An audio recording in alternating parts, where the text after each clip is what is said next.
Hi everyone, I'm Colin Darragh. This is another video presentation primarily aimed at my new D&D groups.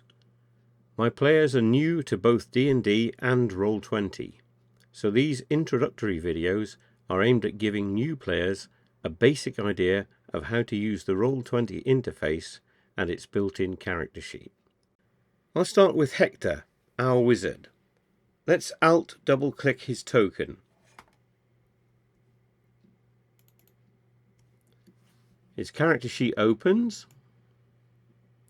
but this time I'm going to click through to the Spells sheet. We can see that because Hector is only a level 1 wizard, he doesn't have a huge number of spells in his spellbook.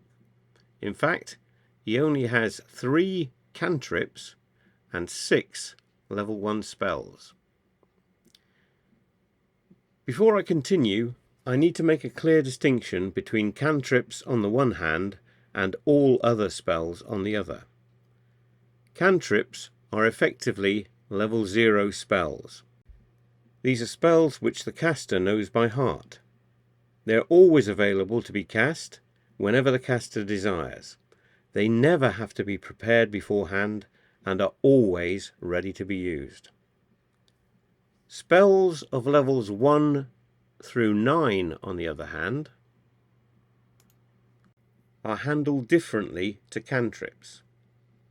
All level 1 wizards can choose 6 spells in their spellbook. Every time a wizard gains an experience level, they'll be able to learn 2 more spells. The number of spells that a wizard can prepare is equal to his intelligence bonus plus his level.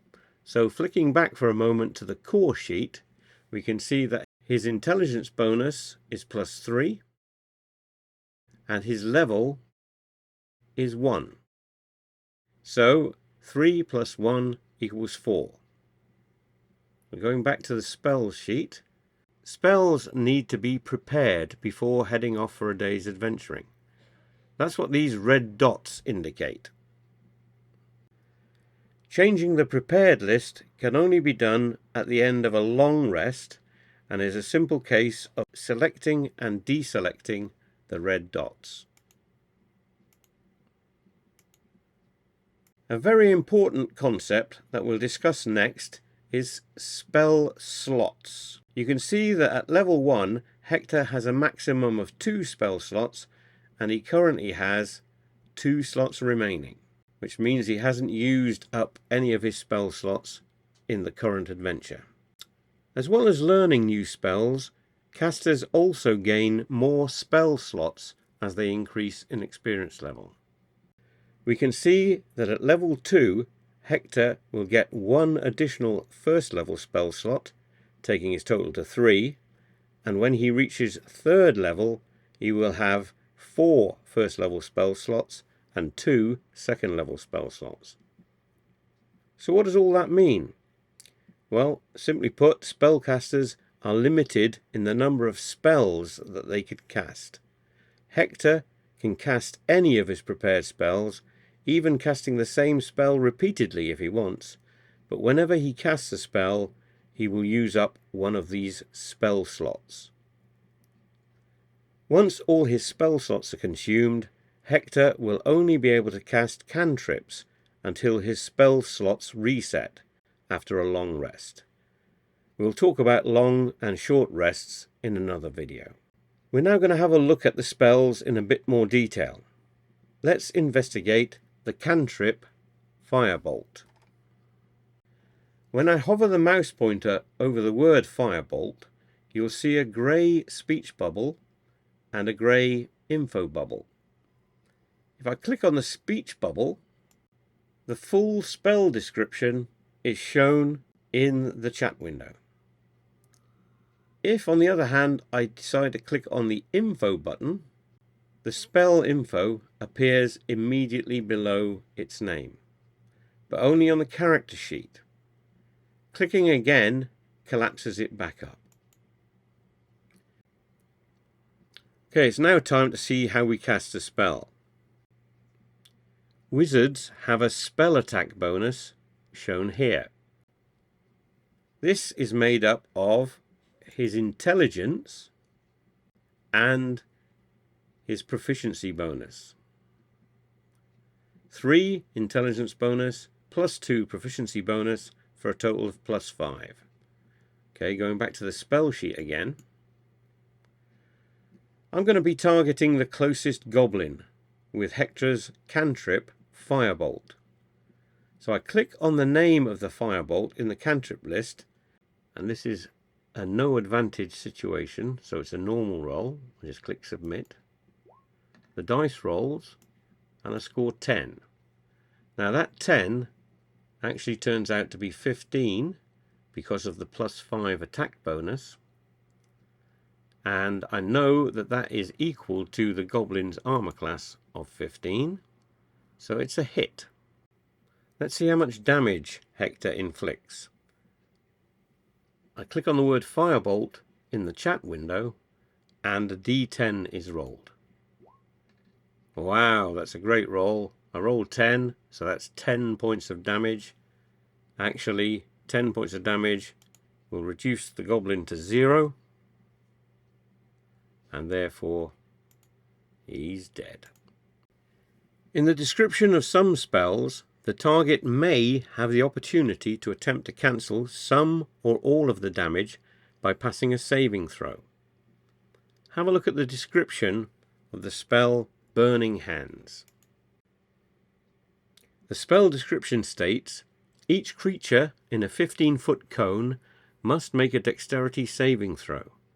A creature takes 3d6 fire damage on a failed save, or half as much damage on a successful one. So all creatures within the area of effect must make a saving throw. Let's take a look at an example. The Burning Hands spell has a 15-foot range. Hector will need to move closer in order to get the targets in range. In my games, I use a spell template for some of my spells. Hector's player can click on the Journal tab, and he has the spell template for Burning Hands.